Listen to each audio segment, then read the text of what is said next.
Hi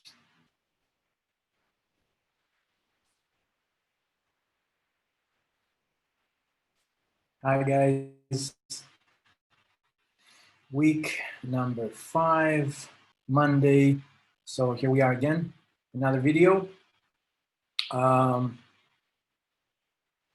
Week 5 out of 15, which means after this week, we're done with 1/3 of the semester. Wow. So time flies. I hope you're enjoying the class. And I hope you're learning a lot, because that's my end goal. Now, I'm going to start with some feedback. I am going to explain what to do this Sunday, and then I'm going to talk about nutrition and human performance, which is chapter 6. Okay, I'll share my screen, and I'll go to our Moodle site. Here we are. Okay.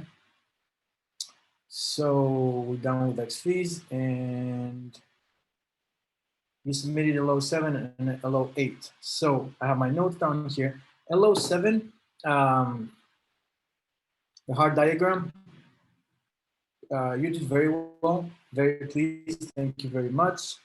I liked it. LO8, most of you explained very well the first part, which is what's type 1 and type 2. You compared and you contrasted the two types of motor units. The second part had to do with which motor units are we going to use when, maximal force is needed. The answer is in the book, and the answer is all motor units. Okay, it has to do with the threshold. We're going to start using the ones with a lower threshold, and then we're going to start adding, and at the very end, if we need maximal force output, then we need to use everything, all we got. All right, now for this week, chapter 6, nutrition and human performance.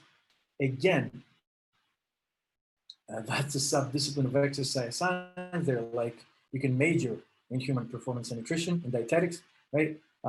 We're going to try to cover everything in an hour.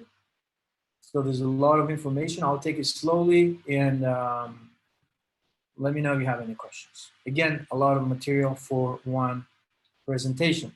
LO9, let me explain a little bit so we don't have any issues.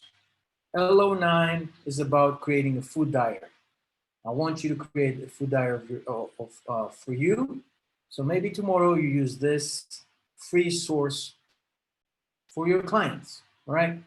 Now, I want you go to feedday.com right here, and I want diary for one whole day. So far, so good? Okay. So you sign up for a free account, and then you've written down whatever you have eaten the day before that day, right? And then you try to find in the database and record in your diary 4 ounces of chicken or whatever, cheese, milk, juice, everything is there.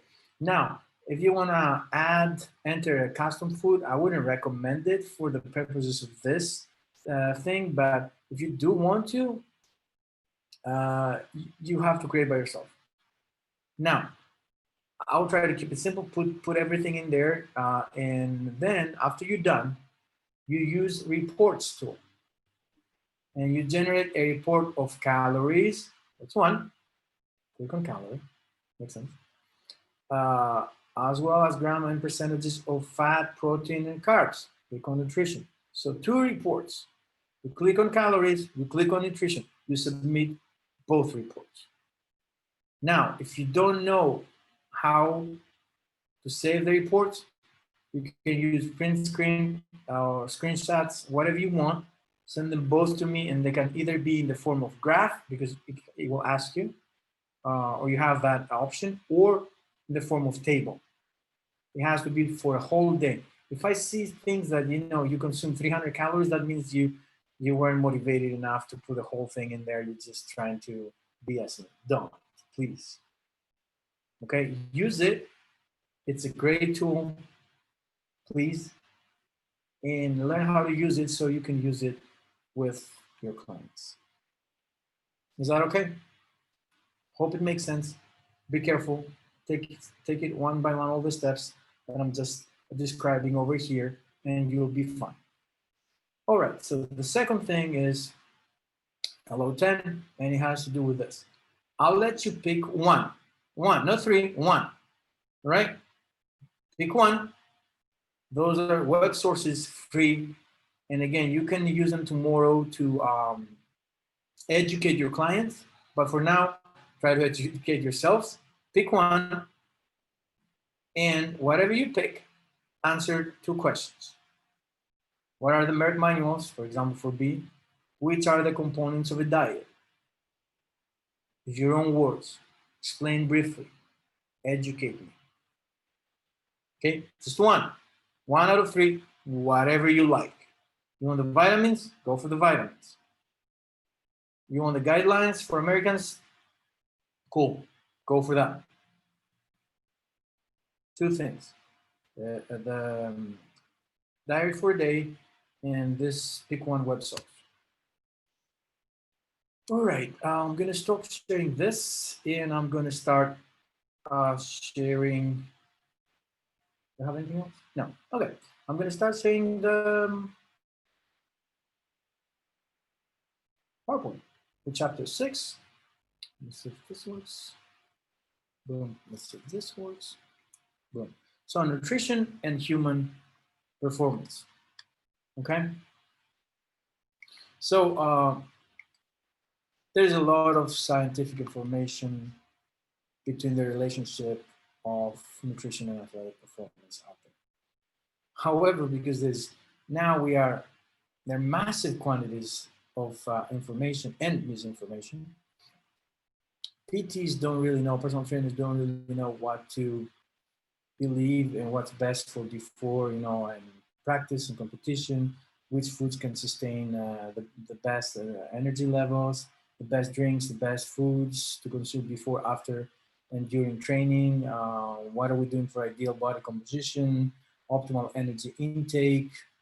How can we take all the nutrients that we need? So that's why we're going to try to cover all this a little bit more, scratch the surface again, but cover a lot of topics. So we know what a PT should know, what a PT shouldn't know, and just clear things out a little bit. All right. Scope of practice. That's really important. Let's start with that. We're not registered dietitians, RDs. We're not. Okay. We need to know some fundamentals, and I'm always getting that question when I'm teaching this in class. What are we supposed to tell them? Like basic stuff, things that we're going to talk about today, which are the three basic macronutrients, percentages in like the macros. You should eat frequent meals, this much water, this food it's a great source for fat, the other food is a great source for protein, this food is great for carbs, this what we know so far about eating before competition and then after competition, things like that. Okay, you cannot write up a diet that is out of scope, which makes it unethical and illegal. Okay, there are people, there are professionals called RDs, and that's their job. And each state has their own rules, so they are allowed to practice. So what we need to do is know the basics and create a referral system with RDs. So we work with them, and whether it is about performance or maybe we identify some other issues, we can refer them to a, let's say, dietitian. Cool. All right.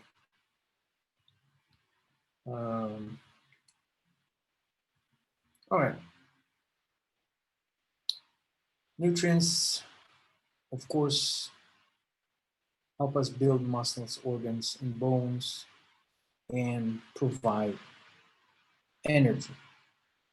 And of course, we know that somebody that is well nourished is more likely to stay healthy, has better cardiovascular function, can grow and build muscle, and will heal faster if there is an injury of any kind. Okay. Now, let's talk about the nutrients. Our book classifies them into 6 categories: carbs, proteins, fats, vitamins, minerals, and water. And that's our main dish for tonight. That's what we're going to cover. There is a thing called nutrient balance. And that's something that we should, we can and we should talk and educate our clients about, right? So there is that misconception that if something is good, right, if I eat more of that, if I consume more of that, it's better. Wrong. Wrong. So we need that balance. And a great example is fish. Right? Fish is good. But if I keep eating fish every day, I'm gonna reach some toxic levels of what? Most likely mercury. Okay, so fish is good. Eating fish all day, every day is not good. So we can avoid monotony, so have more adherence to the diet plan. We have exposure to a huge variety of nutrients, which means huge variety of minerals, vitamins, and so on and so forth. And we are avoiding that toxicity. Okay. All right.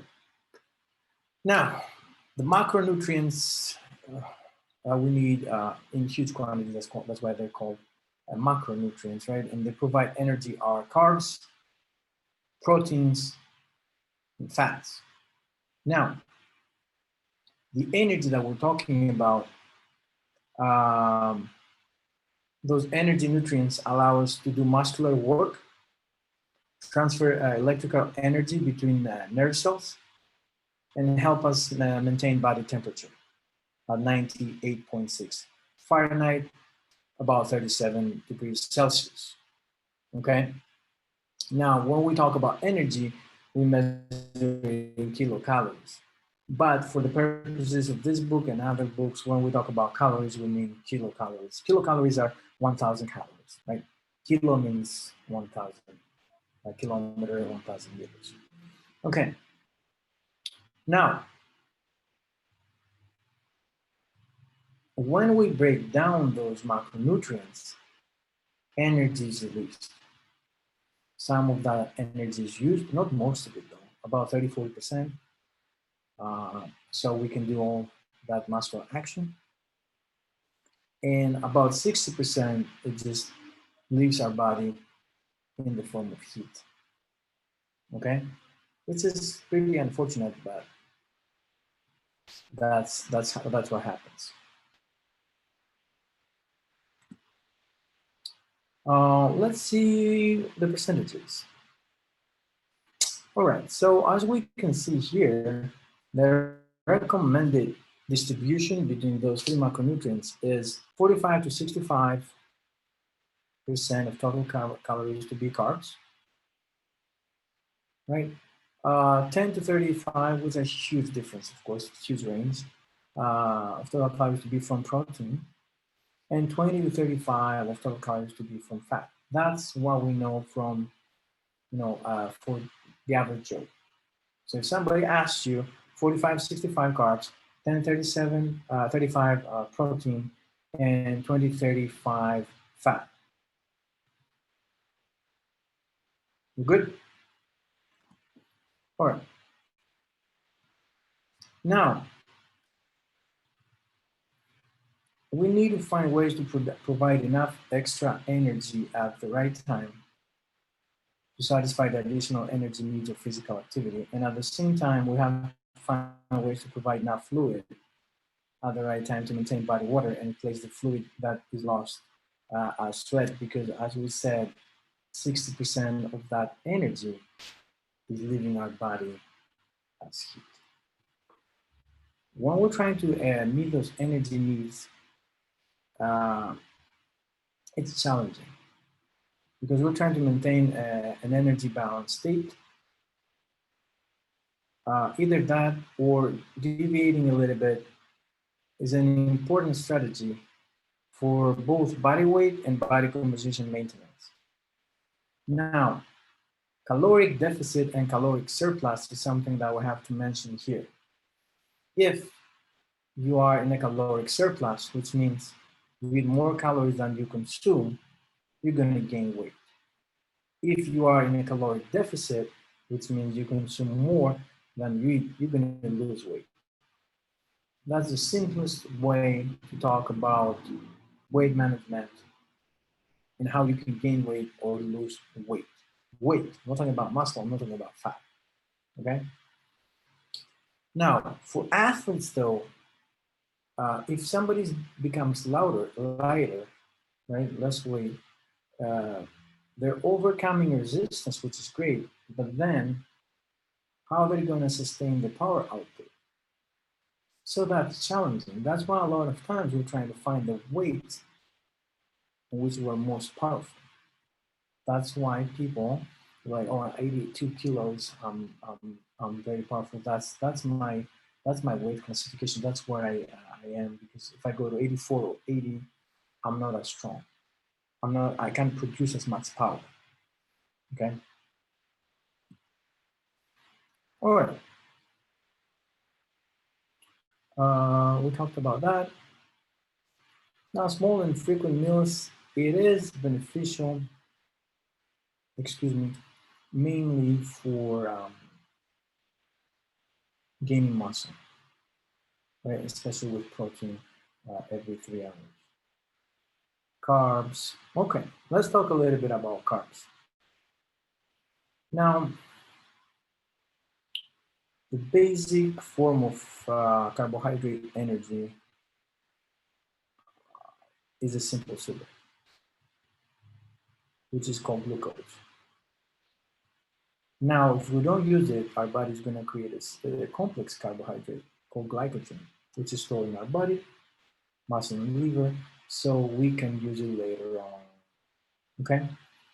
What type of carbs are we talking about? We're talking about digestible, indigestible, which I hope it makes sense. And then we'll have complex versus simple, which I just use an example. And then we'll have soluble versus insoluble fiber.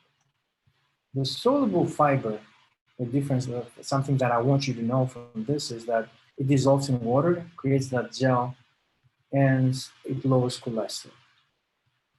The insoluble fiber, it doesn't dissolve into water, but it adds water in the stool, and it increases bowel health, and it has a positive effect on insulin sensitivity.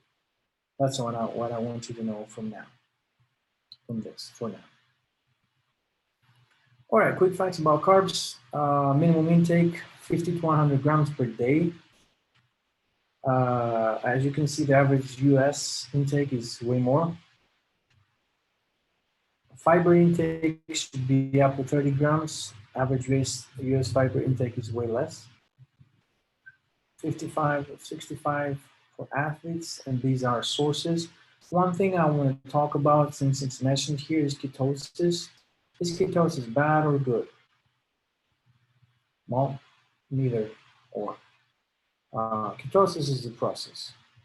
It happens when your body doesn't have enough carbs to burn for energy, so then it turns into fat. While it burns fat, it creates something called ketones, which is what we can use as fuel. Okay, so ketogenic diets, keto, if you heard something like that, there are people who, makes sense, I guess, don't eat carbs and use more fat for energy, right? What is bad about ketosis? Ketoacidosis is really bad. Is when the blood is too acidic and there's danger to damage your liver, your kidney, your liver and your kidney, and that's a very dangerous situation to be in. So if you take it too far, pretty much, okay. That's what I want to talk about. That's how, like, no, I don't want to talk about more about ketosis, but I just wanted to mention it. Examples of good high carb snacks: oatmeal, banana, rice. Okay, here you see high carbohydrate foods all the way up, sugar. Here you see the calories from carbs and the total calories, right? This is something that you should compare. So this has to do with how many calories you take, and this is the percentage. Okay, really high percent. All of the calories that you take from sugar are carbs, but you take 48 calories per 1 tablespoon. Here, down here, raisins, 94% of the calories you take from raisins are carbs, but you can see that they have way more calories, 489. So don't forget it to check this, but also this. Which are the functions of carbs? Many functions. First of all, 4 calories per gram. So it's the preferred fuel of the body, and it is a quick energy source. If oh no, this is a little bit overlooked. If we have carbs to spare, then we're not going to use protein, right? So we're not going to break down protein as a source of energy. We have carbs. To burn fats efficiently, carbs are needed. Carbs are essential components of other compounds essential in human nutrition. And carbs, as we already covered, can be stored as glycogen for later. Okay. We have the simple carbs: sugars, glucose, fructose, galactose, lactose, sucrose. Okay. Polysaccharides, there are carbs that contain many molecules of connected sugars. And then we have the digestible and indigestible, as we talked about before. Starch is digestible, pectin is indigestible. Now, what does it mean, carbs as limiting energy substrate? So when we run out of carbs, what happens? People typically reach a point of exhaustion. That's what we mean. And that's why we should consume carbs between 3 and 12 grams per kilo. Of course, based on the intensity and even more on the duration of exercise. Glycemic index. I don't know if you heard about that, but we will talk about it anyway right now. So it measures how different consumed carbohydrate foods affect blood sugar level. And we usually say that we should consume low glycemic index foods because they have a better effect on blood sugar, okay? Which means we're avoiding that excessive insulin response. And of course, with people with chronic metabolic disease like diabetes, that's important, right? Glucose is like the reference food because it's 100 and everything is compared to glucose. You see high glycemic index examples here. Medium, like a banana, and low fructose, apple, yogurt, dates, and so on and so forth. Of course, the index has to be understood with a load, which means that yes, glucose has high glycemic index, but it's different if I eat half of a teaspoon than 5. Same with an apple, low glycemic index, but it's different if I eat 1 apple compared to 20 apples, if I could, right? So 1 cookie will have a specific effect on the insulin, but 10 cookies, that's the low, will definitely have a different effect on the insulin, especially duration-wise. Proteins. Complex compounds of amino acids that contain nitrogen. We have growth hormone, we have androgen, insulin, and thyroid hormone, which are the anabolic hormones, which means they cause new protein to be produced. And then on the other side, we have cortisone, hydrocortisone, thyroxine, which are the catabolic hormones, which means they influence the breakdown of proteins. These are the recommended intakes for protein. Can you tell which groups have the highest? Infants and adult athletes, right? We'll talk about that in a little bit. We'll try to explain that in a little bit. We said 10% to 35% of total calories should come out of protein, and those are great sources of protein, okay? Now you see that they're they're coming mainly from animals like meat, um, chicken, and so on and so forth, fish, eggs, dairy. Okay, now vegetarians, we'll talk about vegetarians a little bit, they are trying to combine grains, legumes, and we'll see in a little bit why they're doing that. High protein snacks. Let's talk a little bit about the functions of protein, right? There are hundreds of unique tissues and enzymes that are proteins. That's one. Proteins make smart carriers, enabling nutrients to go to the right tissues. Okay. The carbon in protein provides the same amount of energy per unit of weight as carbs, which is 4 calories per gram.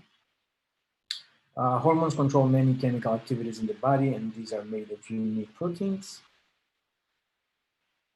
Protein helps control the fluid balance between the blood and surrounding tissues. Protein can make an acidic environment less acidic and an alkaline environment less alkaline. So they're bringing back on a cellular level back to homeostasis like the pH. Almost towards the end, right here, protein is needed to build and maintain tissue. That's very important as we know. And also down here, phosphocreatine is a high energy nitrogen containing compound that can quickly release energy over a short duration for quick burst activities. So it helps with that as well. Now, how do we measure the protein quality? We have something that's called essential amino acids. And they're called essentials, and they're supplements, EAAs, right?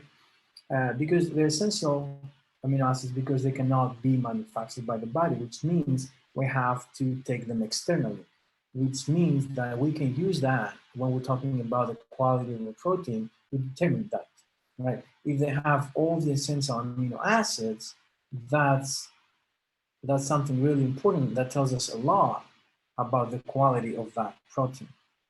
And of course, as I said before, the best source is foods of animal origin, eggs, fish, meat. And then we have the non-essential amino acids that can be manufactured by the body. So we'll go with that. That's why vegans and vegetarians, right, they are doing combinations like beans and rice. So they're taking two foods that they're giving them the non-essential amino acids, but together they're trying to create a complete protein. And a complete protein is the one that has all the essential amino acids. Okay? Side note, a lot of times you see about BCAAs, branched chain amino acids, leucine, isoleucine, and valine. Those are 3 of the essential amino acids. Okay? Foods high in protein. And let's talk about the last macronutrient for the day, fat. All right. So here, let's talk about fat for a second. So here, as we said before, we're talking about 20 to 35% of total calories coming from fat. And because we take a lot of energy out of fat, 9 kilocalories per gram, a lot of people think that the more fat you take, that's better for athletic performance. No, that's not that simple, right? These are the recommended intakes. We have the essential fatty acids, again, because we cannot manufacture them, so we have to take them, like alpha linoleic acid, right? Also, we know that fat is carried with vitamins, and we'll talk about A, D, E, and K in a little bit. A lot of calories, as I said, 9 per gram. And we'll talk about how fats can affect cholesterol. And these are some examples: butter, oil, and whole milk dairy products. You see again, percent fat calories from common foods. The percent is right here, and the total calories right here. So Brazil nuts, 84%, but still, boom. Hazelnuts, 83%, 780. Wow, right? So we need to see this, but also we need to see this. All right. Functions of fat. We said it provides 9 kilograms per gram, 9 kilocalories per gram. So it's dense from that perspective. Um, it provides insulation from extreme temperatures, protects organs against sudden and concussive forces. Fat stays more time in our stomach, so it gives that satisfaction. And we think we feel fuller for a longer period of time. Of course, it gives flavor, and there's something called fat-soluble vitamins, and we're going to talk about them in a little bit. So those are found in vegetable and cereal oils, so that's important as well. Classification. Fats and oils. Fats are solid at room temperatures. Oils are liquid. Solid versus liquid. That's how we distinguish them. Triglycerides, the most common form of dietary fats and oils. Okay? Remember that, the most common. Of the glycerides and monoglycerides are less prevalent. Now we have fatty acids, short chain, medium chain, long chain. Long chain, 14 or more carbon atoms, 8 to 12 for MCT, medium chain triglycerides, and then short chain is 6 or less. MCT, medium chain, have gained popularity lately because supposedly they help with losing fat, but also with increasing total calories in diets. Polyunsaturated fats, a tendency to lower blood cholesterol levels.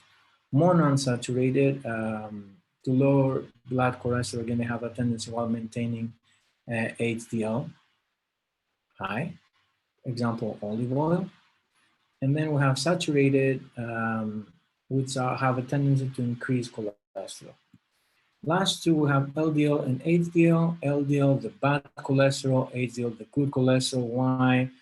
Because the LDL is a major carrier of cholesterol, while HDL carry lipids away from storage and to the liver for metabolism. Okay? So we want LDL to be low, and we want HDL actually to be high when we're doing our blood work. We're going to talk about this again and again and again later on, and in other courses. All right, hopefully you're keeping up. Hopefully we're good, and we can move to vitamins and minerals. All right. Essential body reactions takes place thanks to vitamins. Of course, we need a huge variety of food in order to take all these vitamins in the sequence that happens by taking all these foods. And there's a thing called dietary reference intakes, DRI. We should not exceed the 100% if and when we take supplements. All right, water soluble vitamins. What's up with them? So the water, the basic idea here is that we cannot store a huge amount of water soluble vitamins, for example, B or C. Okay, So if I take more vitamin C than I need, guess what's going to happen? I'm going to go probably to the bathroom and pee all that vitamin C out of my body. So it's not that bad. Okay. These are some examples about the functions, the deficiencies, and the food sources of these vitamins like C, B, all the complex over here. Okay. Now, fat soluble, what I want you to remember is that they are delivered with fats and oils. Okay. And it's mainly we talk about A, D, E, and K, right?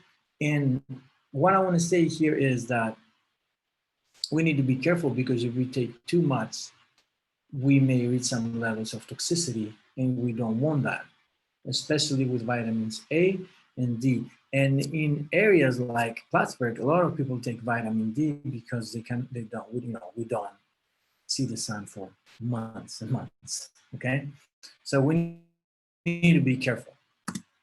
These are again the functions, the deficiencies, and the food sources. And when you do that food diary, in the reports we're going to take information about your vitamins as well. Okay.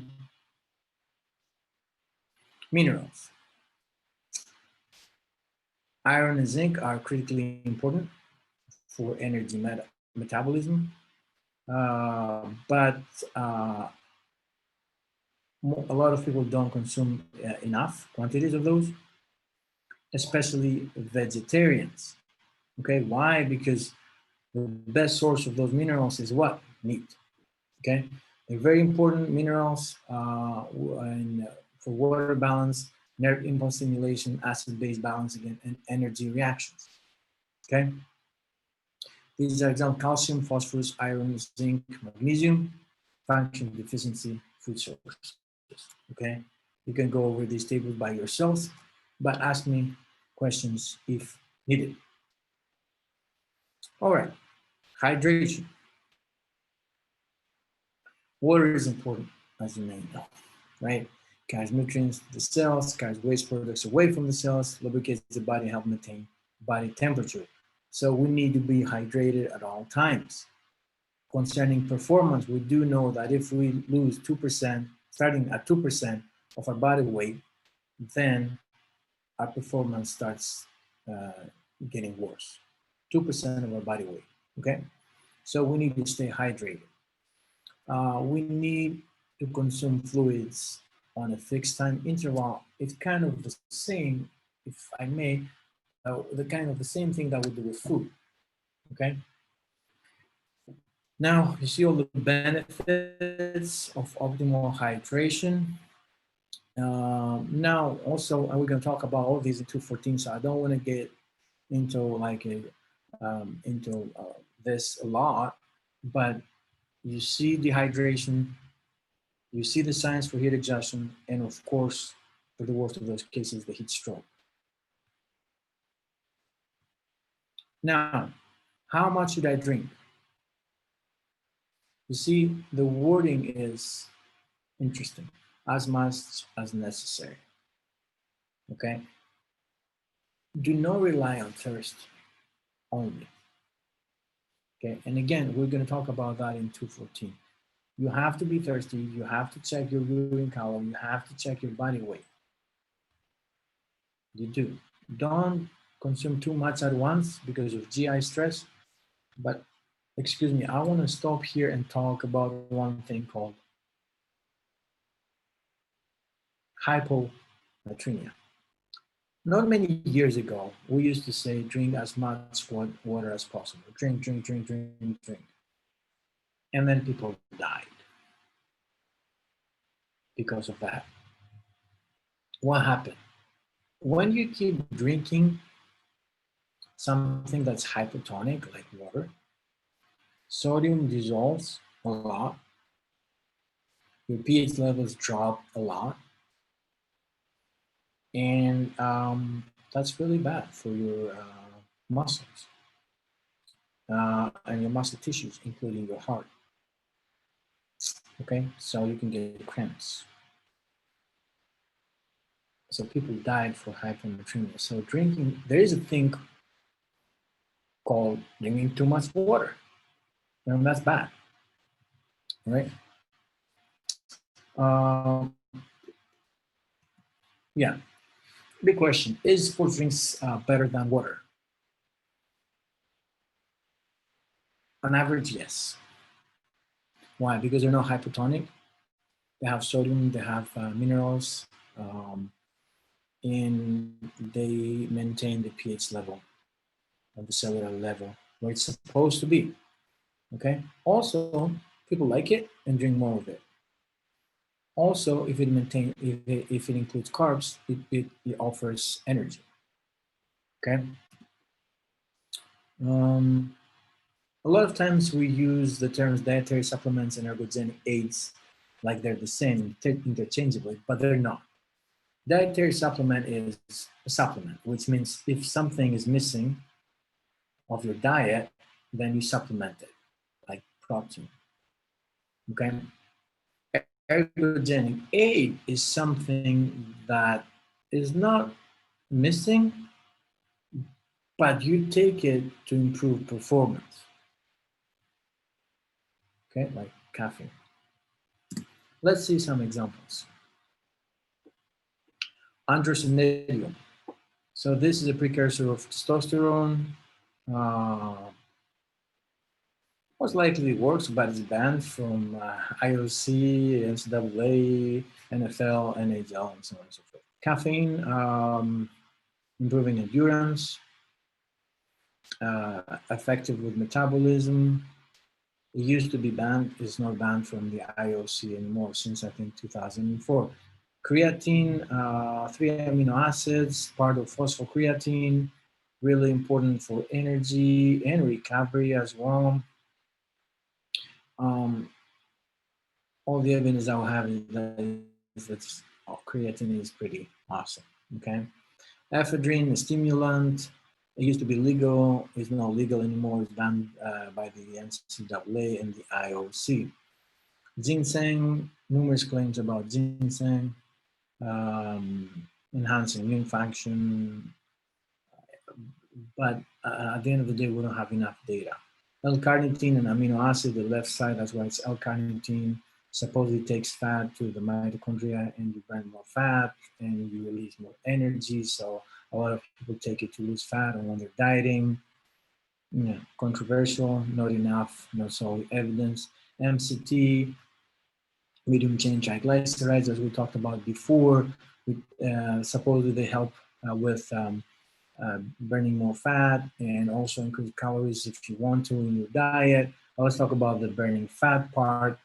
There is evidence that says that, not a lot, but there is some evidence. Omega-3 fatty acids,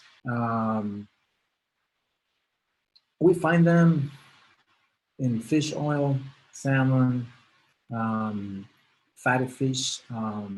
They're useful in general with, lowering blood cholesterol, can stimulate the production of growth hormone. We have evidence that's pretty beneficial. Pyruvic acid, a result of anaerobic metabolism. Supposedly, we can use it as fuel. Not enough evidence to support such a claim. All right. These are some practical considerations. Some things I agree, some I don't. The book, is not old, but it's not brand new. And in nutrition, a lot of evidence is coming out every day. Some things are good. Avoid high-fat foods, eat a good breakfast, have carbs for lunch, have carbs plus protein for dinner, eat a carb snack at dinner, and drink extra water. High-carb foods, those are examples. Again, the calories and the percentage of carbs you take in this one.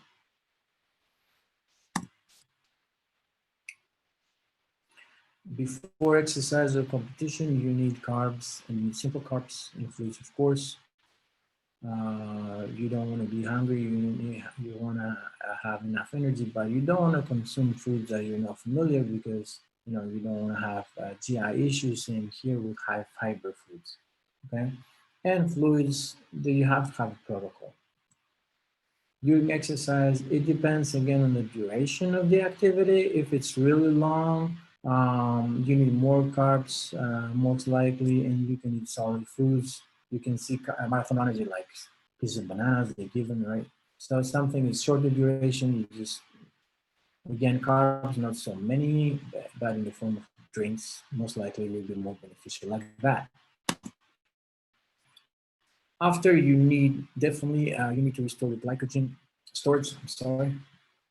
So you need carbs immediately, and later on, and of course, water or some kind of fluid. This is recommendations if you are like a student athlete, okay? Nothing too fancy. This is something I want you to pay attention to. All right, so this is a label. I don't know if you have done this before. I do know that for you that are taking 210 or have already taken 210, you are covering this. I designed 210, so I'm confident that this is something that you have already or you will cover. First of all, check the serving size and how many servings. So if it says 2 servings and you the whole thing, then whatever you see here is double. Okay, if it says 2 servings, these are for eating half of whatever's in the box or whatever that is. Cool. All right, calories. If you eat, 1 serving is 250 calories, 110 from fat.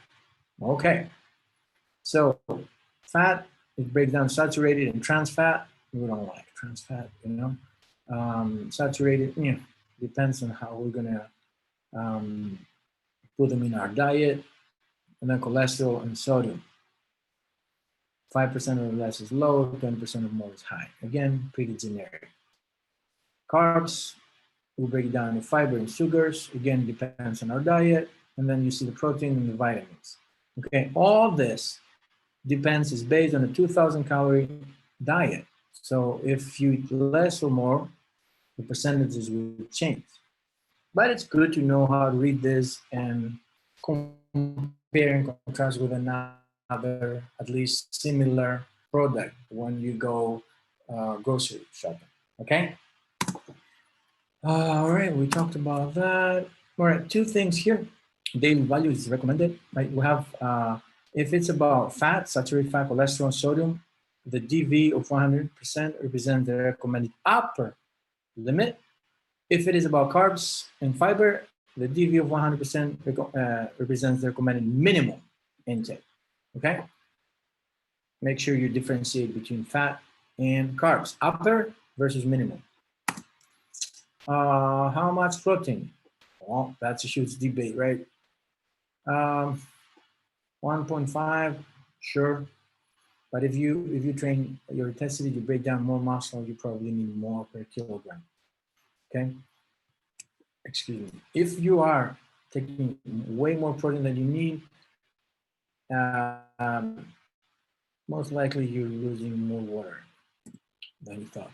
What about creatine? I disagree with the book. Obviously, it has been tested for safety. It's very safe. It's very good. Take it. I can explain more if you want about creatine. Should I consume sport drinks? Well, it depends. If you need it, yes. And it's superior to water for the reasons I just mentioned, mainly because it has carbs and electrolytes and it's isotonic. Okay, it's not hypotonic as water. That is. Should I drink caffeinated beverages? Again, it depends. If you need it, sure. Make sure you don't consume way more than you need or way more than you're used to or way more than it's recommended. You can just drink 5 Red Bulls, okay? Should I skip lunch? The answer is no. Whatever you're trying to do, don't skip meals. High protein, low carb.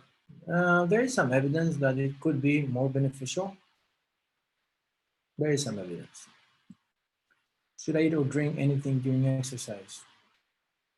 Again, it depends. If you need it, depends on the duration, the intensity, what have you eaten before, what are you going to eat after? Sure. If you sweat more, drink more electrolytes. How do you know if you're dehydrated? Yes, it is the color of your urine, but also it is, if you're thirsty, that's another indication, and your body weight, if you lose body weight. So if you have all three of them, you're definitely dehydrated. If you have one or two of them, we don't know for sure.